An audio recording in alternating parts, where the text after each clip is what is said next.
Sejam muito bem-vindos a mais uma aula aqui no canal Biolodúvidas. Eu sou Patrick Gomes e hoje a gente vai falar sobre as glândulas do sistema digestório. Aula ideal para quem quer tirar só aquela dúvida mesmo, uma vez que eu não vou falar nem de atividade enzimática, nem de histologia ou fisiologia propriamente dita do aparelho digestório.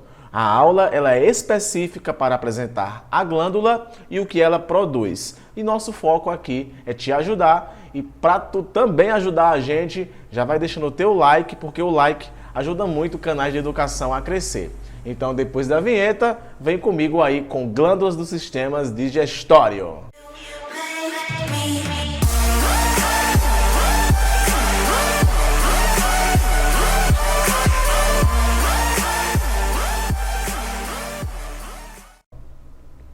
Eu não sei se vocês repararam, mas eu tenho muita dificuldade para falar o nome glândula. É muito difícil sair esse nome da minha boca.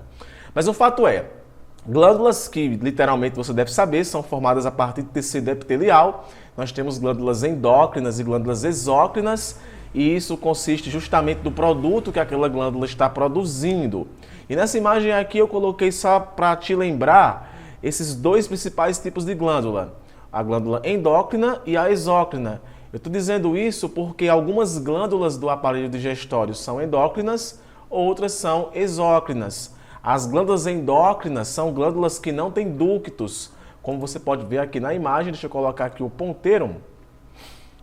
Cadê o ponteiro aqui? Cadê o ponteiro? Não estou achando o ponteiro. Aqui. A glândula endócrina ela não possui ducto e o que ela produz cai diretamente no sangue. Secreção de glândula endócrina, no caso, vai ser hormônios e vão ter diversos tipos de hormônios. E se você quer entender função de hormônios, aí você vai assistir uma aula sobre o sistema endócrino, beleza? E temos aqui as secreções exócrinas, onde possui ducto e o que ela produz pode cair ou dentro de uma cavidade ou sair para fora do corpo. Então eu coloquei aqui para tu poder também anotar, interessante que você note, é uma aula estudada, nós estamos estudando juntos. Então aperta o botão do pause, anota essa informação aí no seu mapa mental, no seu resumo, para tu poder aprender o assunto, beleza? Então as glândulas são estruturas originadas no tecido epitelial, mais especificamente tecido epitelial glandular. Quando você estuda tecido epitelial para ensino superior, aqui no meu canal tem uma aula sobre isso, a gente classifica bem o epitelial de revestimento, diferenciando do epitelial glandular. Então vão ter vários tipos de glândulas, subcategorias de glândulas, parácrinas, alócrinas, acho que é holócrinas. Então vão existir vários tipos de glândula porque o comportamento dela vai variar justamente por conta do que ela está produzindo. Essas estruturas são responsáveis por produzir substâncias que são lançadas no corpo para desempenhar as mais variadas funções e com o aparelho digestório não seria diferente. Então essa imagem aí é uma imagem que literalmente você já deve ter visto, que é uma imagem que traz os componentes do sistema digestório, partindo desde a boca, passando pelo esôfago, estômago, intestino delgado, intestino grosso, e o alimento ele vai ser processado, vai ser totalmente quebrado em pequenas frações, através de atividades físicas e químicas, a partir de diversos sucos e também a partir de enzimas, e vai acontecer a absorção no intestino delgado, e dependendo do componente, ou vai cair no sangue ou vai cair no sistema linfático. Vai depender muito do tipo de nutriente. Mas a digestão, que significa quebra, literalmente ela faz isso. Só que quando você vai estudar o sistema digestório, você vê que vários órgãos anexos têm funções que, por mais que o alimento não passe por dentro deles, eles produzem substâncias que auxiliam no processo digestório. E esses órgãos anexos, grande parte deles são glândulas. Por isso que hoje eu só quero falar sobre o nome da glândula e o que é que ela produz e alguma outra característica dela. Beleza? Então, uma glândula que é bastante comum quando está se falando de sistema digestório é a glândula salivar. Você já conversou com alguém e a pessoa de repente cuspiu em tu ou ela saliva muito? É celorreia o nome disso. que são pessoas que produzem muita saliva. E a saliva, ela é líquida porque também tem várias estruturas de saliva. A saliva ela não vai ser da mesma forma, mas a saliva ela é uma estrutura líquida que tem um papel primordial de lubrificar o alimento para poder possibilitar que ele siga o seu percurso no sistema digestório, mas existe dentro da saliva diversos componentes químicos que vão auxiliar no processo digestório. E em se tratando de saliva, a presença de enzimas como a amilase, vai ser fundamental para o início da digestão desse componente na boca. Essa imagem aqui, ela ilustra de uma forma bem interessante todas as estruturas que você encontra na boca a nível de participação em digestão e também participação do que acontece dentro dessa estrutura. E aqui você vai ver diversas glândulas, que são as glândulas salivares. As glândulas salivares elas podem ser subdivididas em menores e maiores e literalmente farão a mesma coisa, que é a produção de saliva. A boca que tem um pH neutro, em torno de 7, fundamental também para a ativação das enzimas que atuam lá, no caso de amilases. E aqui nós vemos eu coloquei aqui esse textozinho, que eu também sugiro que você aperte o pause e note, porque é muito provável que teu professor ele possa perguntar para você o nome dessas glândulas e, por exemplo, o que é que ela produz, que no caso é a amilase.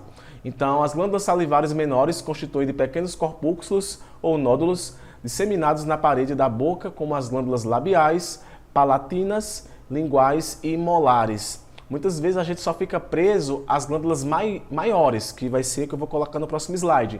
Mas de repente você vai fazer uma prova e o seu professor pergunta o nome de glândulas da boca. Então o ideal é você citar as menores e as maiores. Se você olhar aqui nessa imagem, você vai perceber que a gente encontra essas glândulas aqui. Ó, as palatinas aqui, a gente encontra aqui o que mais? Outro palatino aqui, mas aqui no caso é um nervo. E você vai ver que essas glândulas aqui também produzem saliva, e que por sua vez também tem diversos componentes, como glicoproteínas e também amilases. É interessante que você saiba disso. Agora, o que é mais popular e mais comum com relação a glândulas salivares são as maiores, que recebem o nome de parótida, submandibular e sublinguais. Essa nomenclatura submandibular e sublingual, ela também pode variar de livro para livro, mas o foco essas glândulas produzem saliva. Em média, por dia, nós produzimos cerca de 500 ml de saliva ou mais, porque isso vai depender muito do que você está comendo e da pessoa. Então, não posso dizer que por dia você produz 1,5 litro de saliva, porque isso vai variar muito da sua alimentação. E a parótida é a maior das 3 glândulas salivares. Estão situadas ao lado do ouvido, então ela fica aqui, ó, produzem uma saliva líquida e serosa. Como eu falei no começo da aula, a saliva, a sua consistência, ela vai mudar. Rica em enzimas e pobre em muco e glicoproteínas. Já as submandibulares fica na base posterior da mandíbula, fica por aqui, e produzem uma saliva viscosa e rica em glicoproteínas. Olha aí a diferença, viu? Enquanto a parótida ela é pobre em glicoproteína, a submandibular é rica em glicoproteína. Aperta o pause, anota isso, é importante para você. O foco aqui não é eu sair falando sem parar, é te ajudar. Para de ficar mexendo no celular. É impossível que você aprenda aqui comigo se você está mexendo no celular. Esquece o celular, anota isso, porque o foco aqui é fazer com que você aprenda, rapaz. Eita, meu Deus do céu! E também essa glândula aí, ela produz cerca de 70% do total da saliva. Ou seja, de repente o professor ele pode colocar que a glândula maior, que no caso seria a parótida, ela produz mais saliva. Mas perceba que quem produz mais é a submandibular. E as sublinguais, essa daqui ela é ótima. Quem nunca esteve falando com alguém ou até mesmo conversando com você mesmo e de repente um jato de saliva saiu da tua boca justamente vindo aqui das glândulas sublinguais. Tem a forma de um pequeno... Tem forma de uma pequena amêndoa e situa-se abaixo da língua. O que é? são as menores glândulas salivares e produzem uma saliva muito densa que perpassa 5% do total da saliva. Então, se uma faz 70%, a outra faz 5%, provavelmente a parótida vai fazer 25%. Então, essas 3 glândulas elas vão ser muito importantes para a lubrificação do alimento e também a ação de amilases, que irão começar a digerir amido. E o amido vai ser quebrado em frações menores de, por exemplo, de sacarídeos. Então, se você anotou isso daqui, é muito provável que você acabou de aprender uma coisa bacana sobre glândulas salivares maiores e menores. E aqui tem essa imagenzinha mostrando aí a parótida, o ductozinho dela, ó, levando para aqui a saliva.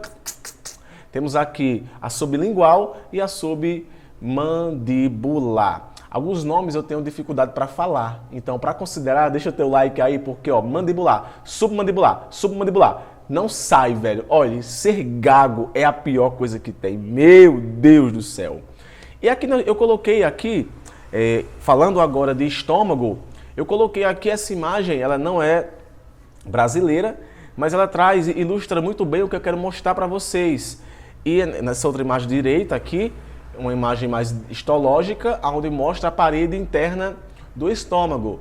E o estômago, que lá acontece o tratamento químico do alimento a partir de suco gástrico e é rico também em proteases que vão digerir proteínas, mas o estômago também tem glândulas, e glândulas que são fundamentais para a ação do que vai acontecer lá. Então, há 3 tipos de glândulas que são encontradas no estômagos.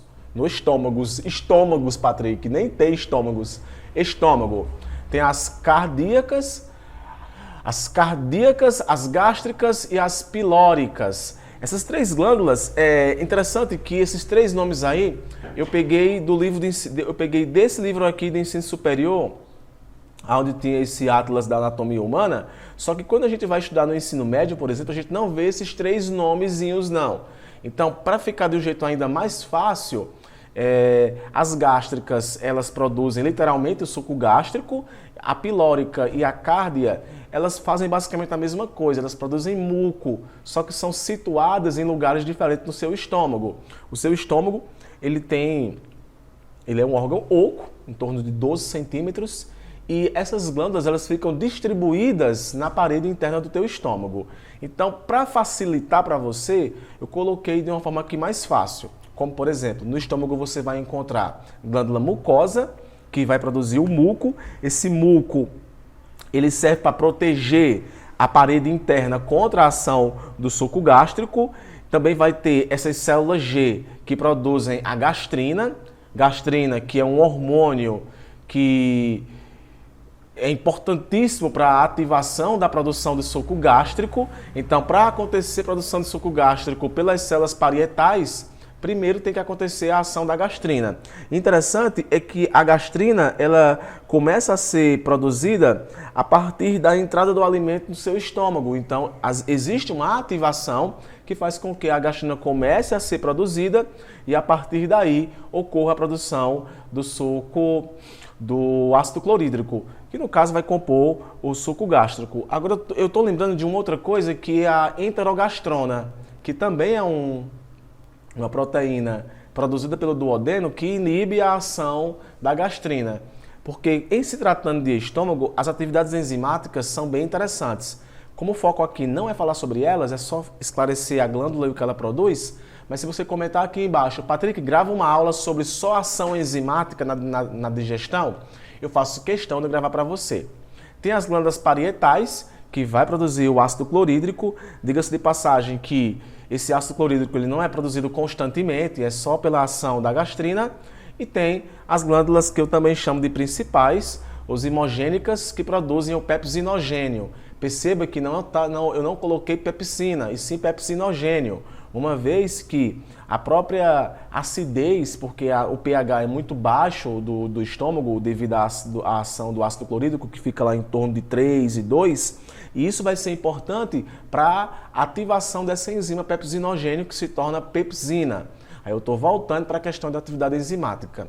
Mas como um todo, namorando aqui essa imagem, você vê que tem células da mucosa superficial, células da mucosa mais interna. A mucosa ela é importantíssima para justamente revestir a parede do útero. As células principais, parietais, ou melhor, que vão produzir o ácido clorídrico. Também tem as células principais que vão secretar o pepsinogênio. Então, o estômago, muitas vezes, quando a gente vai estudar, a gente fica muito preso à questão de ação do suco gástrico. Mas esse suco gástrico é formado por quem? Formado por ácido clorídrico e diversas proteases, no caso do tipo pepsina. E você pode perceber aqui com essa imagem e com esse texto quais são as células e glândulas que possuem lá. Eu não vou falar da histologia da coisa, mas só que você entenda que esse órgão tem glândulas e essas glândulas produzem alguma coisa. Ideal aqui para nosso grupo de estudo aqui, porque nós dois estamos estudando.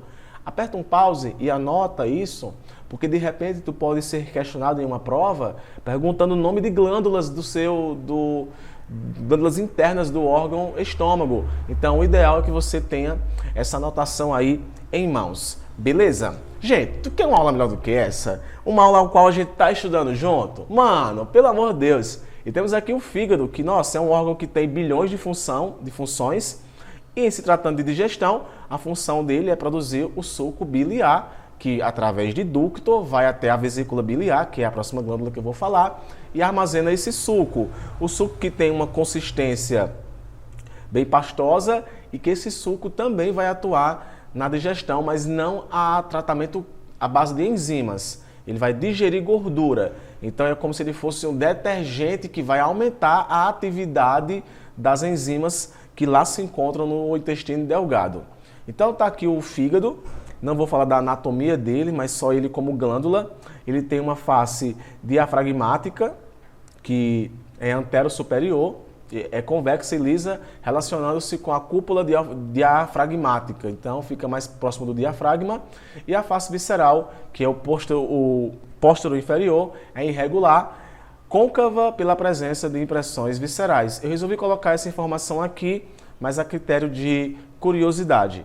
Mas o fígado ele vai ser importantíssimo para a produção do suco biliar. Como você pode perceber aqui, a vesícula biliar está conectada diretamente com o fígado e não está mostrando aqui, mas essa vesícula biliar também fica muito em contato com a primeira porção do intestino, no caso o intestino delgado.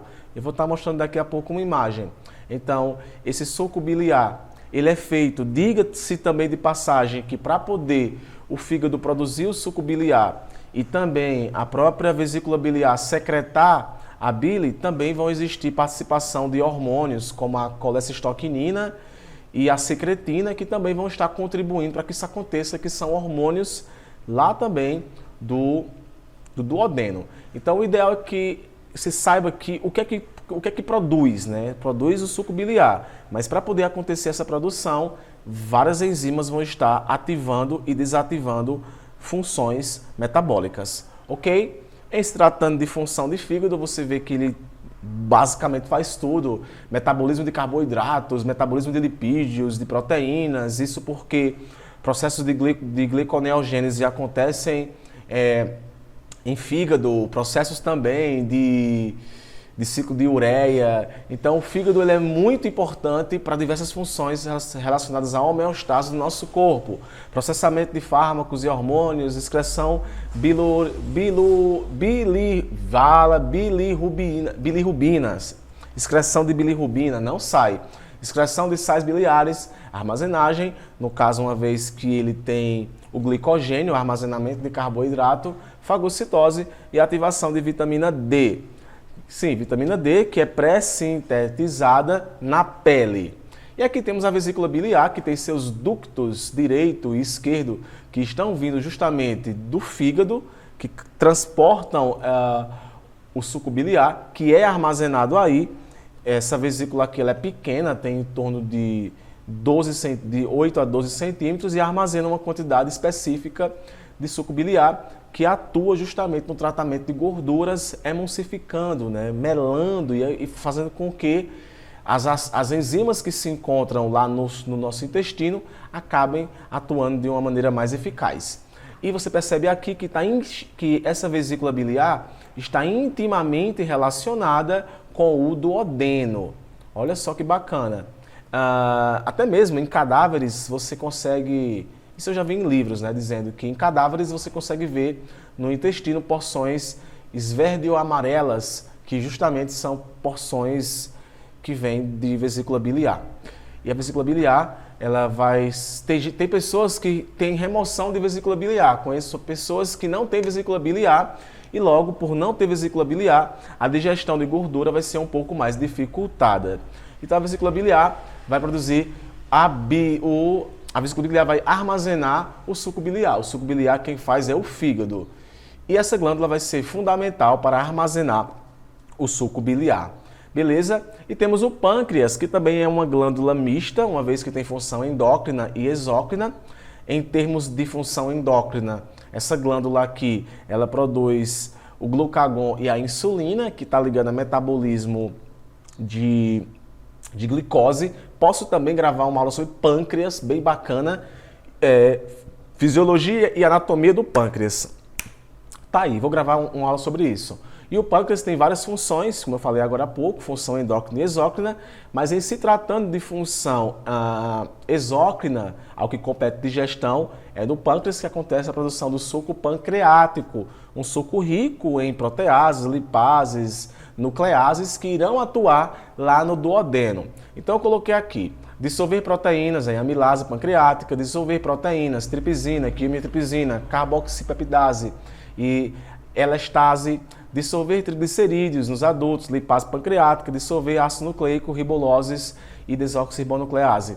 Então perceba que várias enzimas são produzidas nesse órgão que irão atuar na digestão do alimento lá no nível de duodeno. Mesmo que o alimento ele não seja totalmente digerido a nível de estomacal, no seu intestino vai haver a digestão de vários componentes, uma vez que o suco entérico, o suco biliar e o suco pancreático atuam diretamente lá, promovendo a digestão de tudo de nutriente que lá se encontra, carboidrato, vitamina, ou pelo menos o que sobrou a partir do tratamento químico que já aconteceu na boca.